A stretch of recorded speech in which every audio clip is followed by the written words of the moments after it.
18 फरवरी 2025 मंगलवार की शाम दिल्ली के एक हनुमान मंदिर में भक्तों का तांता लगा हुआ था। लोग दर्शन करने आ रहे थे। उसी दौरान शाम को एक दो महिलाएं जो कि सास बहू थी, भगवान हनुमान जी के दर्शन करने के लिए आई। उन्होंने प्रसाद चढ़ाया, हनुमान जी से आशीर्वाद लिया और अपने घर की तरफ चली गई।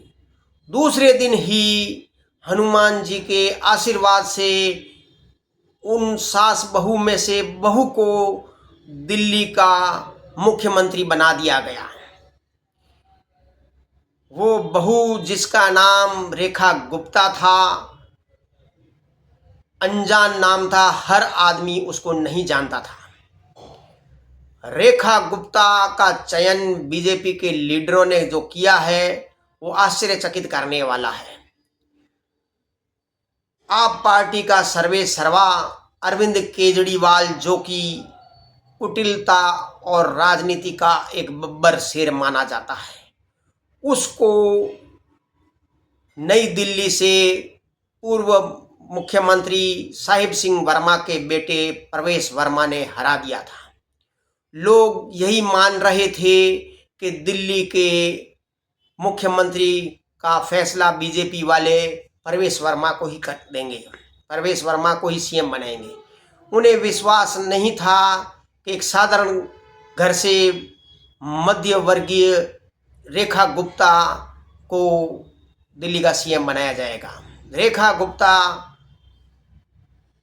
व्यापारी वर्ग, बनिया वर्ग से आती है, जो कि कॉलेज से ही राजनीति में निरंतर कार्य करती रही है।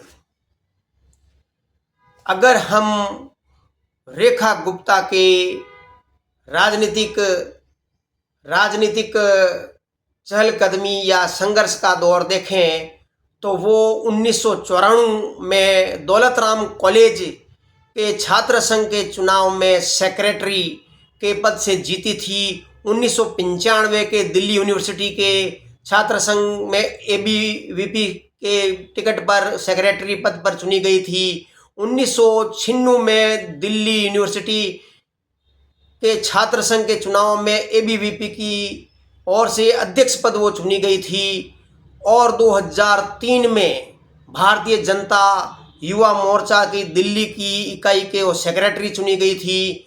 और 2004 में भारतीय जनता युवा मोर्चा की राष्ट्रीय सेक्रेटरी चुनी गई थी।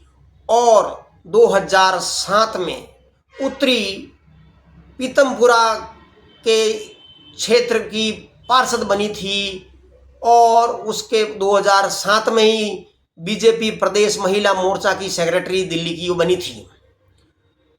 उसके दौरान 2 बार शालीमार बाग से बीजेपी से रेखा गुप्ता को एमएलए का टिकट मिला था, लेकिन वो 2 बार नहीं जीत सकी। लेकिन तीसरी बार भी बीजेपी के आला कमान ने उन पर विश्वास करके फिर बीजेपी का टिकट दिया और इस बार वो शालीमार बाग से आपकी निवर्तमान विधायक को हराकर बीजेपी की एमएलए बन गई, दिल्ली विधानसभा की एमएलए बन गई। और पहली बार में ही उसको दिल्ली का मुख्यमंत्री मनोनीत कर दिया गया। रेखा गुप्ता के पिता जय भगवान, जो कि हरियाणा के जिंद जिले के जिलाना से आने वाले व्यक्ति थे, वो बैंक ऑफ इंडिया में नौकरी करते थे। और 19 जुलाई 1974 में रेखा गुप्ता का जन्म हुआ था। और 1976 में जय भगवान का ट्रांसफ़र हरियाणा से दिल्ली हो गया था। साथ में बच्चे भी आए थे और वो शालीमार बाग में रहने लगे। उसके पश्चात जय भगवान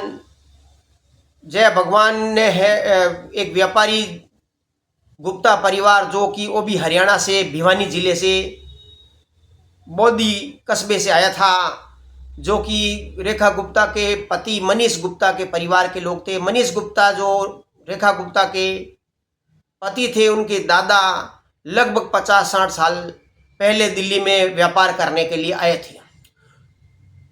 शुरू में मनीष गुप्ता का परिवार खारी बावड़ी के इलाके में रहता था, फिर उसके बाद वो भी शालीमार बाग में शिफ्ट हो गया। रेखा गुप्ता के पति मनीष गुप्ता का स्पेयर पार्ट्स का व्यापार था और है भी है, और उसके साथ उनके पास कोटक महिंद्रा की इंश्योरेंस कंपनी के एजेंसी है, जिससे भी उनका कारोबार अच्छा चलता है। मनीष गुप्ता के साथ उनकी माँ और 2 बेटे। गुप्ता की बेटी हर्षिता ऑस्ट्रेलिया में एमबीए की पढ़ाई कर रही है और बेटा निकुंज स्कूल में पढ़ता है। उसी के नाम पर मनीष गुप्ता के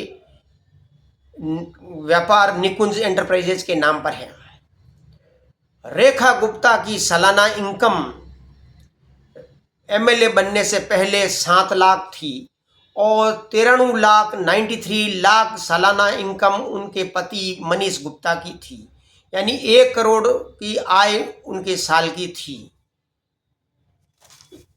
मनीष गुप्ता के परिवार वाले रेखा गुप्ता का सदैव व्यापार राजनीति में सहयोग करते रहे हैं। रेखा गुप्ता को सीएम से पहले कोई जानता कम था, लेकिन उनके जो सोशल मीडिया पर जो ट्वीट है, उनके ट्वीट से और उनके भाषण से पता चलता है कि रेखा गुप्ता सीधी सादी भारतीय नारी नहीं है, तेज तर्रार भारतीय नारी है। और उस तेज तर्रार के कारण ही बीजेपी के लीडरों ने उनका चयन किया था। उनके जो सोशल मीडिया पर अरविंद केजरीवाल पर जो ट्वीट है, उनके जो बारे में बात की गई है, उनका ये झलक मिलता है, जैसे उनको कमीना, बदमाश, चोर, कुछ का कई प्रकार की इन्होंने उनको उदाहरण दिया था। और एक वीडियो जो जवाहरलाल नेहरू यूनिवर्सिटी का रेखा गुप्ता का आया था, तो उसमें वो बता रही थी कि जो 50-50 साल के प्रौढ़ दिल्ली में जवाहरलाल नेहरू यूनिवर्सिटी में पढ़ते हैं, हॉस्टल में 10-10 रुपए की महीने की फीस देते हैं, उनके पास 1-1 लाख का फ़ोन है, 8-8, 10-10 हज़ार के जूते हैं और 20-20 हज़ार की जीन्स हैं। इतने पैसे वाले होने के बाद भी वो है जो टैक्स पेयरों के पैसे को लूट रहे हैं। इस कारण से जवाहरलाल यूनिवर्सिटी को बंद कर देना चाहिए। उनके इस तीखे और तेज तर्रार बयान से पता चलता है कि रेखा गुप्ता एक तेज तर्रार नेता है, वो एक बहादुर महिला है, किसी से नहीं डरने वाली महिला है। अब आगे क्या होता है तो पता नहीं है, लेकिन जो उन्होंने काम करने के लिए और जो पहले जो उनका जो बैकग्राउंड, उससे लगता है कि वो ज़्यादा देर तक सफल रहेगी। यमुना की नदी की सफाई करने का जो बीड़ा नरेंद्र मोदी ने उठाया है, वो उस पर पूरा होगी या नहीं होगी, मोहल्ला क्लिनिक कैसे चलेंगे, काम होंगे कि नहीं होंगे, और शराब की जो नीति अरविंद केजरीवाल को डुबो दी थी, वो कैसी कारगर सिद्ध होगी या नहीं होगी, बिजली के बिल, पानी की समस्या जो दिल्ली के अंदर है, उन समस्याओं का वो समाधान कर पाएगी या नहीं कर पाएगी, ये तो पता नहीं। दिल्ली के लोगों को अक्सर ठग कहा जाता है, वो बहुत मीठे बोला करते हैं, तो अरविंद केजरीवाल भी कभी मीठी बोला करते थे। हाँ, जरूर वो मीठेपन में भी कई ऐसे तंज कसा करते थे, लेकिन उन तंजों से अब क्या होता, उनकी तो सरकार चली गई। अब रेखा गुप्ता क्या करती है, ये भविष्य के गर्त में है। हम उनके क्रियाकलापों का आकलन हमेशा करते रहेंगे और उनको हम शुभकामनाएं देते हैं कि वो सक्सेस रहे, सफल रहे। जय हिंद।